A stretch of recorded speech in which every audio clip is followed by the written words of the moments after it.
Hello, Scorpio, Sun, Moon, Rising, and Venus signs. Kamusta kayo? Sana po ay nasa mabuti kayong kalagayan. Welcome back po sa ating channel. Kung bago po kayo rito, welcome din po kayo. Thank you po for being here. I truly appreciate it. God bless you all po. O na mensahe po ni Scorpio for today. Beautiful material harvest, Scorpio. Ito na yung time wherein you're going to reap the rewards of your labor. This is the fruit of your hard work na coming your way, no? Kaya sa ngayon, maaring mag-ano kayo ngayon, magbibilang, mag-accounting, 'di ba? Ng kung ano man ang mga biyayang ito paparating sa inyo, kung ano mang klaseng reward ang ibibigay sa inyo ng universe, no? This is the time also, no, na may experience nyo na yung abundance, yung prosperity, yung financial comfort, no, na maaaring matagal na ninyong minamanifest. So, this is you going to, to experience that kaluwagan, no, pagdating sa inyong kaperahang aspeto. We have my movement, choices, decisions that you are going to do or you need to do, no? So maaaring yung mga choices na to will lead, no, to a huge decision at saka may requirement ito siguro na mag-take action na agad kayo, no? Maaaring related, no, yung mga ano na to, yung mga decision making na to could be related to finances, no, baka financial decision nito na kailangan ninyong gawin rito, baka meron kayong iba't ibang klaseng opportunity, no, na kailangang pag-isipan. Pwede rin na yung decision na to related sa relationship, pag-aasawa, 'di ba? Or siguro meron ako napipick up, no, na parang sigurong iba sa inyo, parang merong rough patch na pinagdadaanan sa relationship, no? Kaya maaring yan din ang isa sa importanteng pagdedesisyon na ninyo, no? Are you going to stay in the relationship or no? Or it's the other way na, no, na you are going to take. So that's an important decision that you are going to make rito, is Scorpio. What else? We have number 8, trapped in fear. Ayan, so siguro medyo may delay ang pagdedesisyon ninyo rito because maybe you are afraid, no, to make a decision. Baka sa ngayon mahina pa yung kalooban ninyo, no? Nanghihina siguro kayo at nahihirapan kayo, no, which way you are heading right now. Kaya siguro, yan, parang sumasakit na ulo niya sa kakaisip, 'di ba? Hindi na mapakali, restless, hindi makatulog, no? Kasi nga, kailangan harapin ang desisyon na to, but, you are scared of what kind of decision you're going to make, or you're afraid of the possible consequences of the decision na gagawin ninyo, no? So in that case, Scorpio, activate your courage and your inner strength, at saka magdasal, no? Magdasal kayo, hingi kayo ng guidance from the divine universe para mabigyan kayo ng gabay, no? Kung ano na ang dapat ninyong gawin. What else? We have number 3, heartache and loss. Ayan. So, tulad ng nakita ko kanina, no, dito sa number 2, parang merong rough patch na pinagdadaanan sa relationship ang iba sa inyo rito.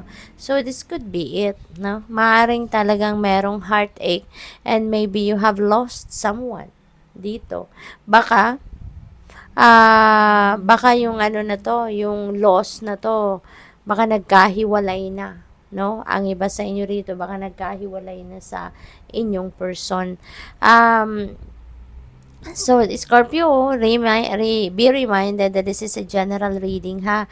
Hindi po ito one-on-one reading, okay? Kaya merong mga mensahe rito that will resonate with you. Meron din naman na hindi, no?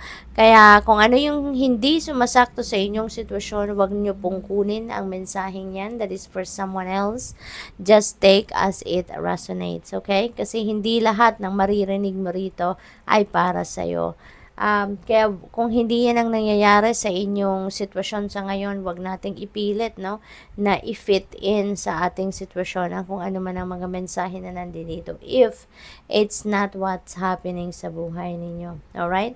So, yung heartache na to, ayan. So, feeling ko, eto yon, no? Kasi parang meron ako nakikita rito na merong siguro nagkaaway, nagkadiskusyon, no?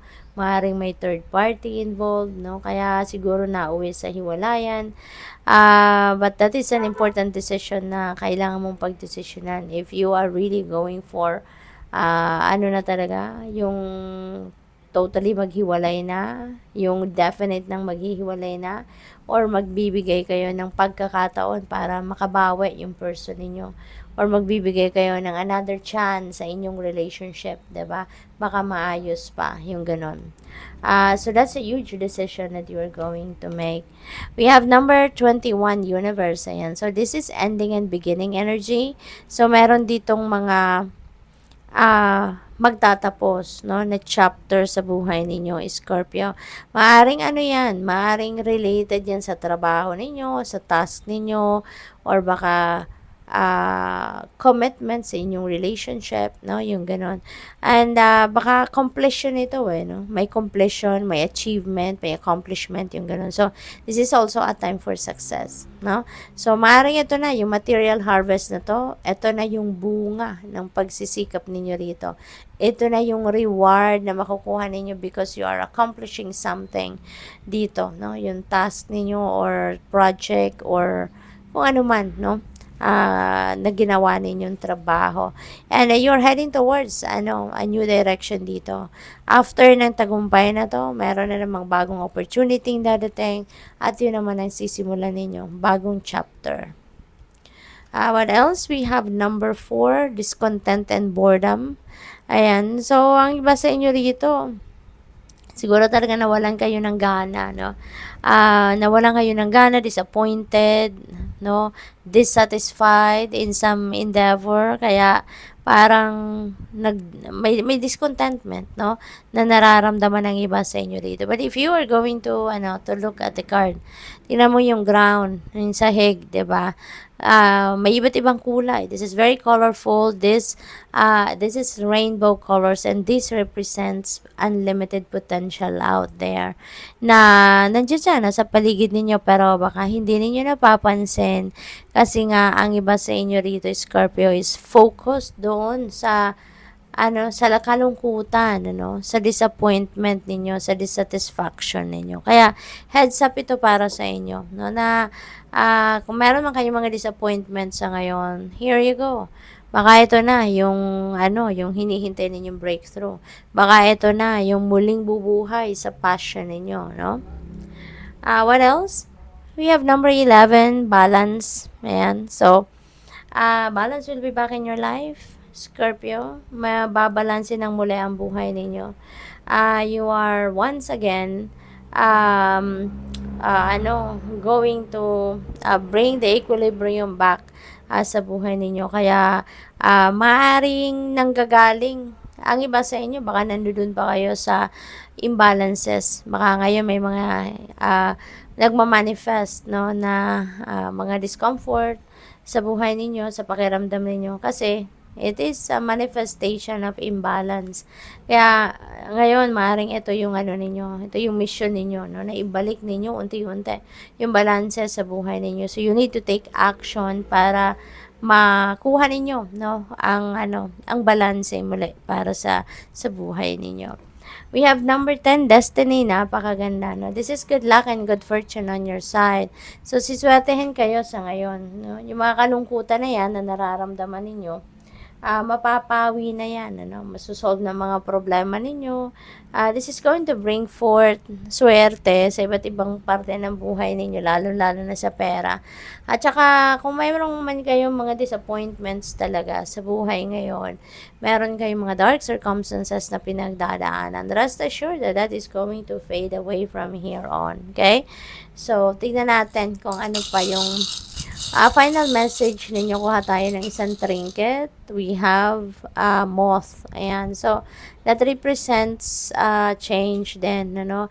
May mga maliliit lang naman, no, na siguro na changes na mangyayari dito sa buhay ninyo. So, good luck. Thank you for watching. Have a light. Namaste.